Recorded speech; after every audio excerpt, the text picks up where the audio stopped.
నమస్కారం, నా పేరు శ్రీలేఖ. వెల్కమ్ టు సిజార్ టీవీ. తాజా వార్తలు విషయానికి వస్తే, దేశవ్యాప్తంగా త్వరలో వందే భారత్ స్లీపర్ రైళ్లు అందుబాటులో రానున్నాయి. ఆ దిశగా స్లీపర్ కోచ్లను అభివృద్ధి చేసే ప్రక్రియలో భారతీయ రైల్వే శాఖ నిమగ్నమైంది. ఈ క్రమంలో వందే భారత్ స్లీపర్ కోచ్లు ఎలా ఉండబోతున్నాయనే ఆసక్తి చాలా మందిలో ఉంది. వాటికి తెరదించుతూ సంబంధిత ఫోటోలు విడుదలై అందర్నీ ఆకట్టుకుంటున్నాయి. వందే భారత్ రైళ్లు అమల్లోకి వచ్చాక సాధారణ రైళ్లతో పోలిస్తే అత్యంత ప్రజాదరణ పొందుతున్నాయి. అధిక వేగంతో తక్కువ సమయంలో ప్రయాణికులను గమ్యస్థానాలకు చేర్చడంతో దేశవ్యాప్తంగా వందే భారత్ సేవలు అధికమయ్యాయి. అంతర్జాతీయ ప్రమాణాలతో, అత్యాధునిక ఫీచర్లతో వీటిని రూపొందించారు. కాగా ఇప్పటి వరకు వందే భారత్ రైళ్లలో సింగిల్ సీటర్ కోచ్లను మాత్రమే ఉండేవి. ఈ రైళ్లు కేవలం పగటిపూట మాత్రమే సర్వీస్ అందించేవి. ఈ క్రమంలో రాత్రిపూట కూడా ప్రయాణించేలా స్లీపర్ సౌకర్యంతో భారతీయ రైల్వే ప్రస్తుతం వందే భారత్ రైలు కోచ్లను అభివృద్ధి చేస్తోంది. ఈ కొత్త వందే భారత్ స్లీపర్ కంపార్ట్మెంట్ రైలు రూపకల్పనకు సంబంధించి ఆసక్తికర సమాచారం వెల్లడైంది. ఈ సమాచారం ఈ రైలు ముందు భాగం డేగ లాంటి డిజైన్ను కలిగి ఉంటుందని తెలుస్తోంది. ఈ రైలులో మొత్తం 16 కోచ్లు ఉండనున్నాయి.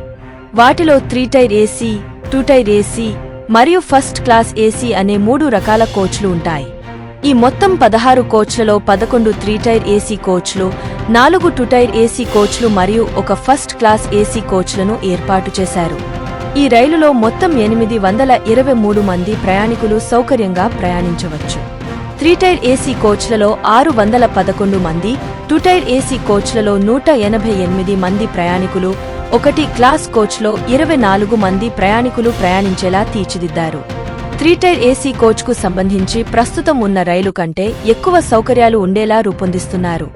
ప్రధానంగా ఇందులో అదనపు కుషన్ బెడ్లను ప్రవేశపెట్టడాన్ని ఫోటోల్లో చూడవచ్చు. ఇది రాజధాని ఎక్స్ప్రెస్ రైలులో సీటింగ్ సౌకర్యం కంటే మెరుగ్గా ఉంటుంది.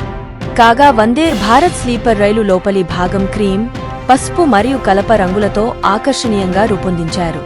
ఇక మిడిల్ మరియు అప్పర్ బెర్త్ల పైకి ఎక్కేందుకు సులభంగా నిచ్చెనను ఏర్పాటు చేశారు. ఇక రైలులో అన్ని సెన్సార్ లైట్లనే ఉపయోగించారు. రాత్రి సమయంలో జర్నీ చేస్తున్నప్పుడు వారు నడుస్తున్న ప్రాంతంలో ఆటోమేటిక్గా లైట్లు వెలుగుతాయి. ప్రయాణికులు లేని సమయంలో లైట్లు ఆరిపోతాయి. దీని ద్వారా విద్యుత్ ఆదా అవుతుంది. ఇక రాత్రి వేళలో మెరుగైన వెలుతురును అందించడానికి అవసరమైన ప్రదేశాల్లో మాత్రమే లైట్లను అందించారు. వందే భారత్ స్లీపర్ రైళ్లలో ప్రయాణికులు ముఖ్యంగా రాత్రి సమయంలో టాయిలెట్ లేదా ఇతర అవసరాల కోసం బెర్త్ దిగినప్పుడు దారి కనిపించేందుకు వీలుగా దిగువన లైట్ స్ట్రిప్స్ ను అందించారు. ప్రయాణికులు ఆ దారిలో నడుస్తున్నప్పుడు మాత్రమే ఇది పనిచేస్తుంది. దీని ద్వారా రైల్లో నిద్రిస్తున్న ఇతర ప్రయాణికులకు ఏ మాత్రం ఇబ్బంది కలిగించదు. వీటితో పాటు రైలు లోపల డోర్లు, ఒక కంపార్ట్మెంట్ నుండి తదుపరి కంపార్ట్మెంట్కు వెళ్లే డోర్లు, టాయిలెట్ ప్రాంతంలోని డోర్లు అన్నిటినీ ఆటోమేటిక్గా రూపొందించారు. ఇవి సెన్సార్ ఆధారంగా పనిచేస్తాయి. దీని ద్వారా రైలు లోపల కూడా నిశ్శబ్దంగా ఉంటుంది. బయటి శబ్దాలు లోపలికి వినపడకుండా ఉంటాయి. వందే భారత్ స్లీపర్ రైలులో బయో టాయిలెట్ సిస్టమ్ను ఏర్పాటు చేశారు. దీని ద్వారా దుర్వాసన బయటకు రాకుండా ఉంటుంది. అంతేకాకుండా వికలాంగుల కోసం ప్రత్యేక టాయిలెట్ సౌకర్యాలు కూడా అందిస్తున్నారు. ఈ రైలు లావేటరీ లోపల ఉన్న అన్ని వాష్ బేసిన్లు నీరు బయటకు పోకుండా రూపొందించారు. ప్రధానంగా ఫస్ట్ క్లాస్ చత్ కంపార్ట్మెంట్లో బాత్రూంలో స్నానం చేయడానికి షవర్ మరియు హాట్ వాటర్ సౌకర్యాలు కూడా ఉండటం విశేషం. ఈ స్లీపర్ వందే భారత్ కోచ్లన్నీ ఇప్పటికే ఉన్న వందే భారత్ కోచ్ల మాదిరిగానే సెమీ పర్మనెంట్ కప్లర్లతో అనుసంధానించబడి ఉంటాయి.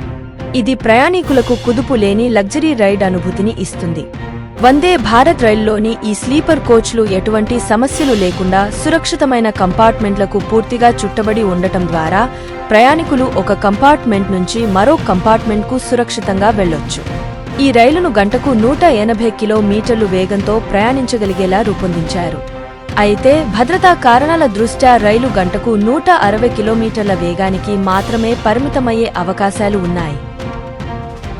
మరొక తాజా వార్తలతో మీ ముందుకు మళ్లీ వస్తాను.